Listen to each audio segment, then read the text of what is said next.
So I'm really excited today to get to show you how to do some audio recording in a really easy way to provide those supports for our students who require such accommodations be made for their learning disabilities or their anxiety or whatever the challenge be that's presenting.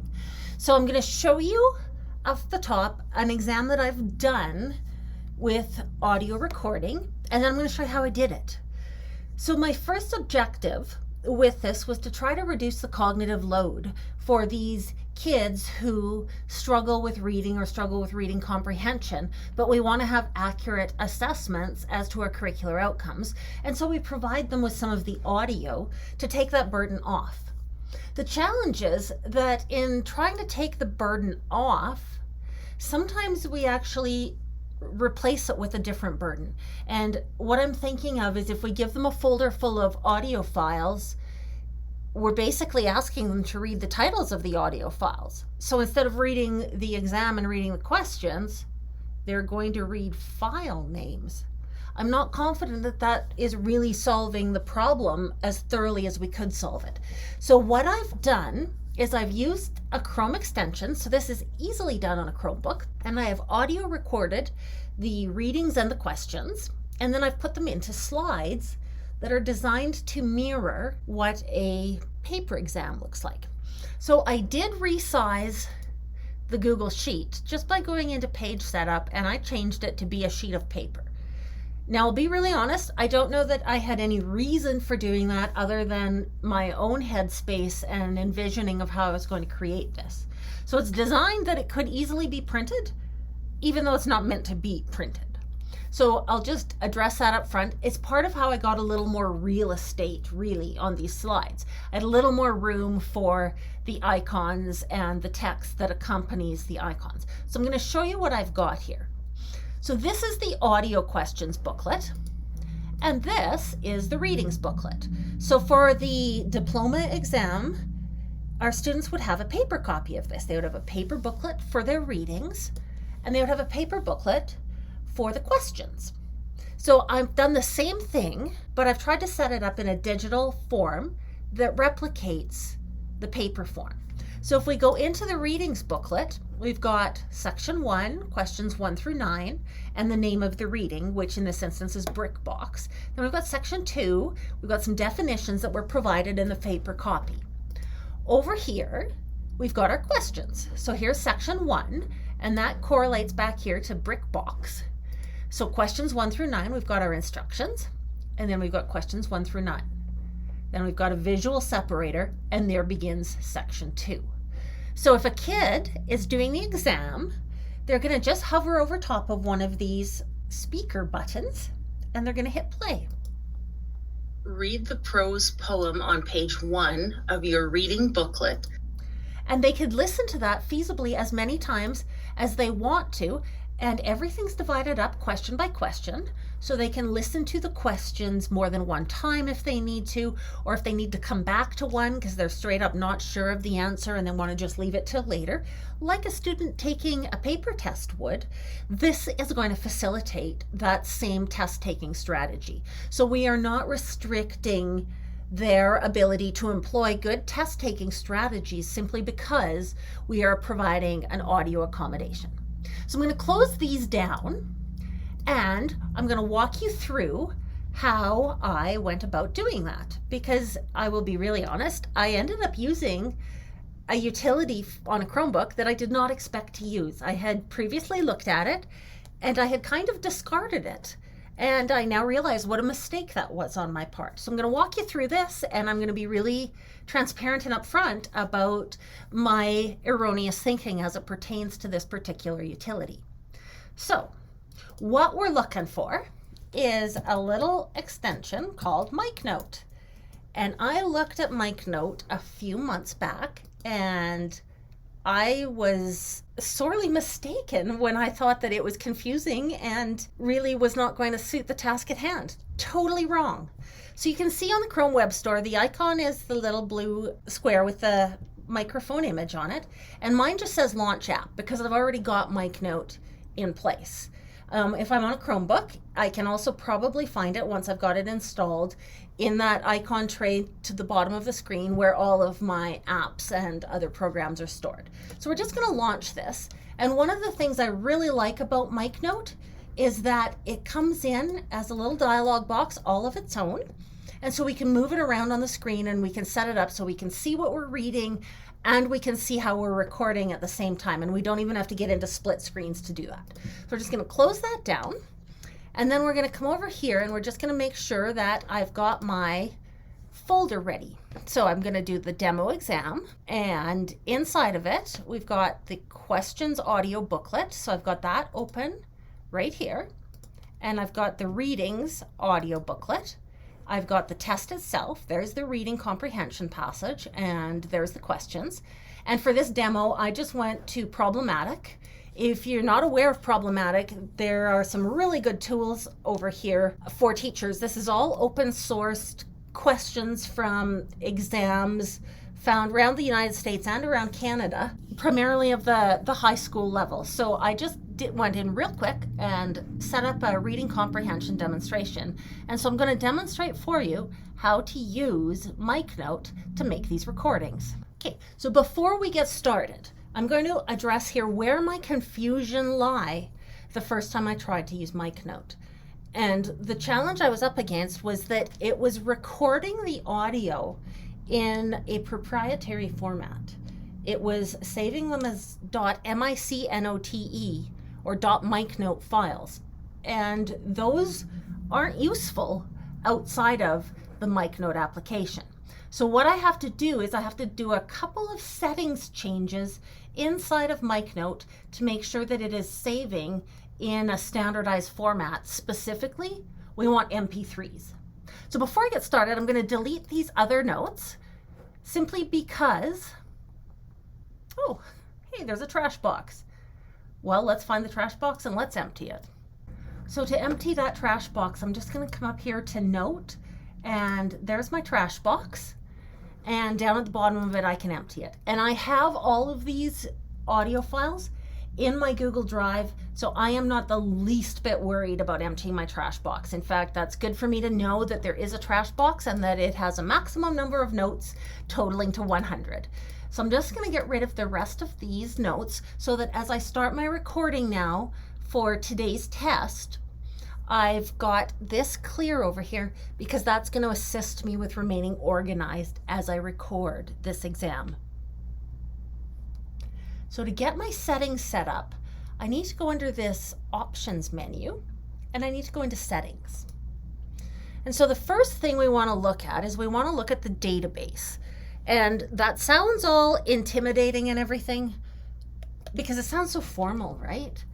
But it's actually just where we are going to have MicNote save those .micnote files. It's kind of a backup, if you will.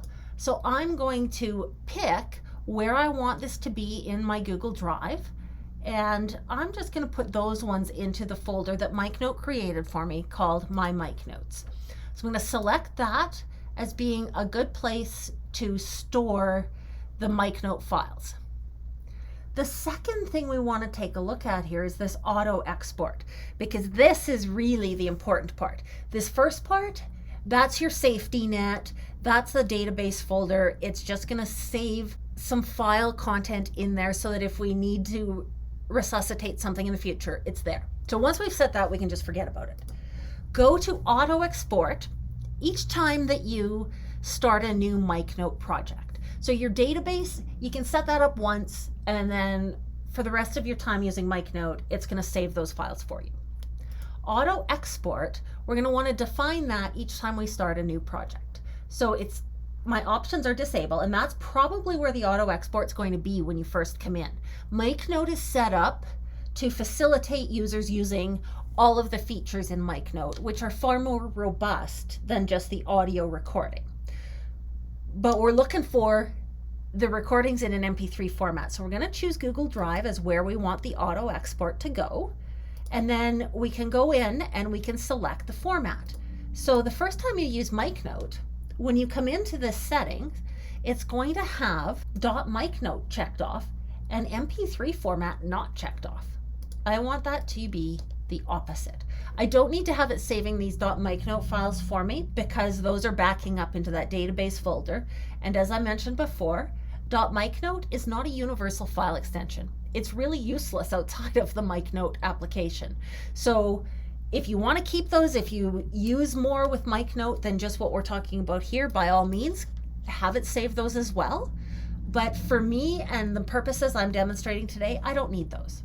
Then I can also control where it's going to put those MP3s. So I want to select the folder, which is going to be in my Resources for Others folder.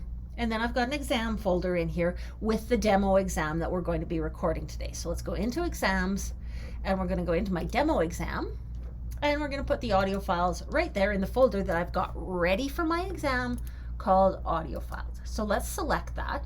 And now it's going to save in that folder. It's going to save as an MP3. I can come back here. I can double check it. Yep, Resources for Others, Exams, Demo Exam in MP3 formats, Google Drive.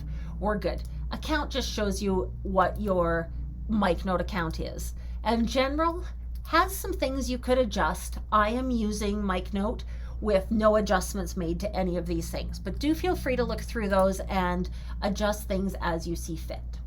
So I'm pretty much ready to record here. So I'm going to delete this one that's in previously. It apparently found something else in one of my folders. All good. So everything is syncing. We can see that the sync is taking place here. And now we're ready to go. We've got a clear, clean slate.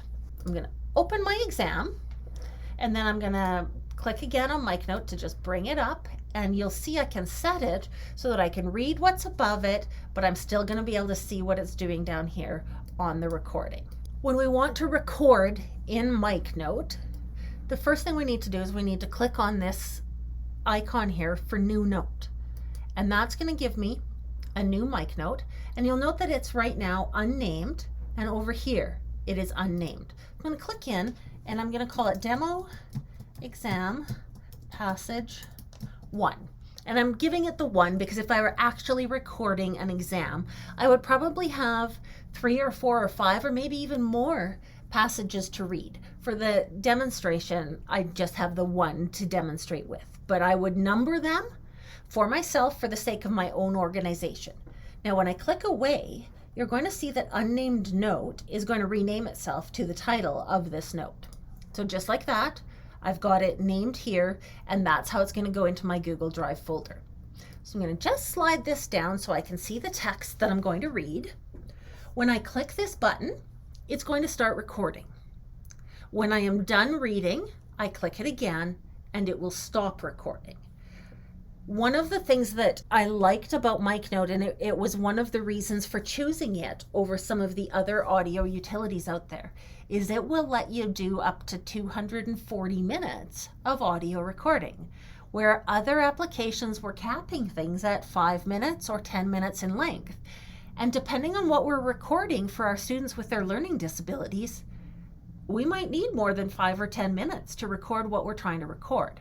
So MicNote gives us a really large berth of time that we can work with for our recordings. The other thing with MicNote is the fact that it saves in our Google Drive, and that was a key component for me. There's lots of other utilities out there. Talk and Comment, for example, is a great utility, but they only keep the audio on their server for 3 months. And as a teacher or as an assistant, if I'm going to sit down and record an exam, I would like to be able to use that for many years to come, not just for 3 months because a technology company has determined that's when they're going to remove my audio from the server. So I've set this up to have it record into my Google Drive, and that would mean feasibly, I have those audio files until the end of my career. So I'm going to make this investment in doing this audio recording, but going forward, I have this data with which to complete assessments for a long, long time. So I'm going to watch down here to see the counter start after I click record. I'm not going to start recording until I see that going because I don't want to cut off any words, but I'm going to click record and then I'm going to begin reading. Ancient Egypt might justifiably be characterized as primarily a culture of graffiti. Seldom in the course of history can there have been a people so persistently devoted as the Egyptians to writing on walls. Okay, now obviously I'm not going to read the whole thing here today, but recording stopped, 15 seconds, and now I can hit the sync button and it's going to put that MP3 into my Google Drive. So let's come over to my Google Drive and let's check on that. So we'll go in our audio files because that's where we told it. And there it is, Demo Exam Passage 1. And it's a .mp3, exactly what I wanted. So let's come over here to our exam booklet then, and let's insert that audio.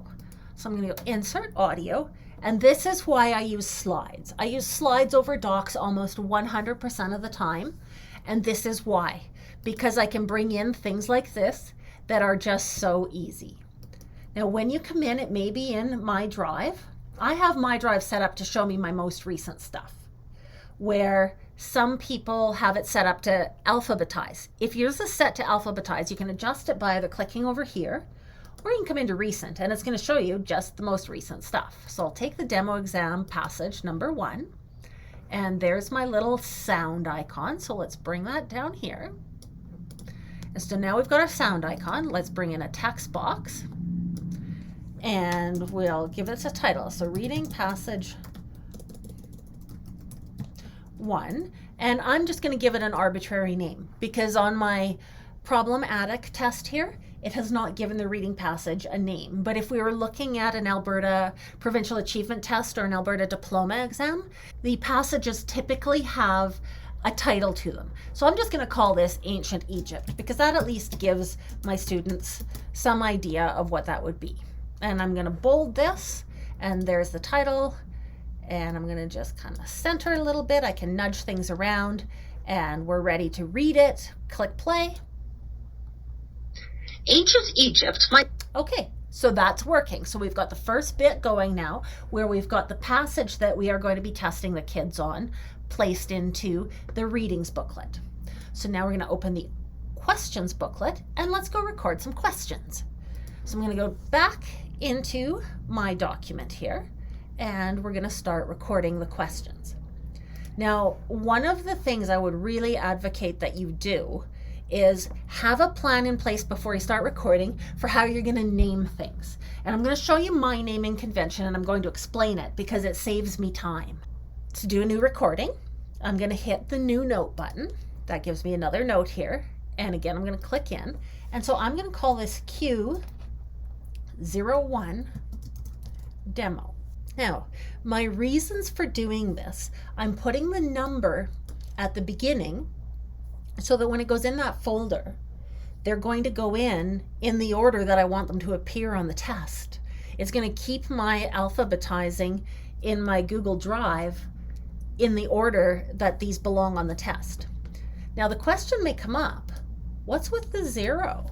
Why did I do that? I don't know if you've ever noticed, but computers have a tendency when they're alphabetizing based on numbers to go something like this.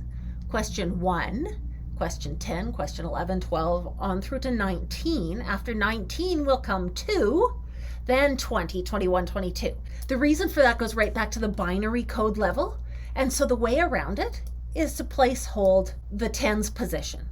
If my exam had over 100 questions, which is probably only going to happen maybe on a final exam, I would put 2 zeros in, because what that does is it brings everything in. So let's just look at a different exam here for a quick sec. It brings those audio files in and they go in order. So there we've got those English questions, 1, 2, 3, 4, 5, 6, 7, 8, 9, 10, and these go in order all the way to the end of the exam, which had 70 questions on it. So as they view in my Google Drive, they are completely in the order that they go on the test. And to do that, all I have to do is just have a bit of a plan in advance as to how I'm going to name my files. And so you can see I'm consistent here as compared to here. And so these are also going to come into that audio folder that I've set already in the options and in the settings of MicNote. They're going to come in just like this. So let's go back to our test and let's read a couple questions, and then we'll put them onto the test itself. Get it positioned, ready to go. I'm going to start the recording and wait until I see it actually doing it. One characteristic of ancient Egyptians noted by the author was their A. distrust of foreigners, B. mercy, C. determination, D. love of history. Okay, so I've recorded the question, but I think I forgot to say question 1 before I started reading the question. Let's just check, did I? One characteristic. I sure did. Okay, so I want to insert a little bit of audio right at the front here. So I want to do the set AB, and I am going to insert. Now I can record and insert at the cursor. I can record and insert for replacing A through B. A is green, B is red. So if I choose that, I am recording over the whole thing. So let's just see about record and insert at cursor. That is going to put it at the front. Question 1. Okay, now let's see what we've got. Question 1. One characteristic of ancient. So you see, that was actually quite easy to do. And that's another one of the things I really like about MicNote, is if you're reading a long passage for your exam or for your assignment and you trip over your tongue a little bit, that happens to me all the time. MicNote makes it really easy to just back it up a little bit, set point A on your lengthy recording, and insert and record over top of where you tripped over your tongue, but you don't have to start all the way back at the beginning of the passage, because some of them can be 10 or 12 minutes long to read aloud. And of course, if your luck is anything like mine, you'll trip over your tongue in probably the last sentence. And the beauty with MicNote, as I said, is you don't have to start it over again. Okay, so we've got that one ready. Let's do a second question, and then we'll go and we'll put those in an exam. So I'm going to follow with my naming conventions. I'm going to go Q02 demo. And I click away and it names the note. So let's record one more. And this time I'm going to remember to say question 2. Question 2. According to the author, the Egyptians' desire for immortality caused them to A. develop a clear method of writing, B. build temples in areas they conquered, C. emphasize the importance of genealogy, D. study Greek mythology. Okay, so now let's force it to sync. And it does the sync once in a while on its own, but if you're wanting to get this done and the stuff is not appearing in your Google Drive as quickly as you'd like it to, just hit the sync button and make it do it. So now, if we come over here and we go back into our demo exam, we should have a couple questions now in our folder called audio files. So there they are, question 1 and question 2. So let's go to the questions booklet. Let's go insert audio, and let's grab question 1. Now you'll note that Slides kind of just puts these in somewhere fairly random when we bring them in. And so I bring them in one at a time and I label them as soon as they're in. So it's going to be question 1. Now for me, I like Poppins font. The A's and the G's are the way that we teach kids to print, and I like that continuity. Now that I've got the first text box done, I can come and I can click just on the box itself, and I can use my Control-C to copy, and I can use Control-V to paste, and so I can set up my question sets right away here just by copy pasting and changing the numbers.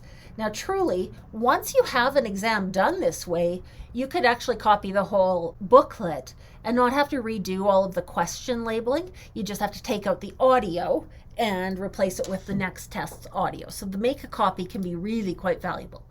Now these aren't quite aligning nicely, and actually I talking and typing here, that should be question 3. So let's highlight these and then let's align them. So there's my 3.